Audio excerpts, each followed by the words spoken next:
Hello viewers, আমরা অনেকেই চুল পড়ার সমস্যায় ভুগি। আবার অনেকেই আছে চুলের গ্রোথ অনেকটা কমে গেছে, চুলের সজীবতা আগে থেকে কমে গেছে।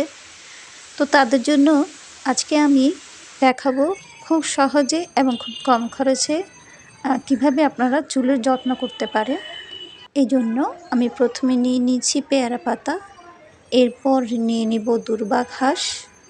পেয়ারা পাতা আর দূর্বা ঘাস আমাদের চুল ঝরা বন্ধ করতে এবং চুলের বৃদ্ধি দ্বিগুণ করতে সাহায্য করে। এরপর নিয়ে নিচ্ছে অ্যালোভেরা।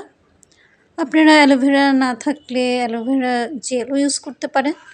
আমার কাছে দূর্বা ঘাস, পেয়ারা পাতা, অ্যালোভেরা তিনটি আমার হাতের নাগালেই ছিল।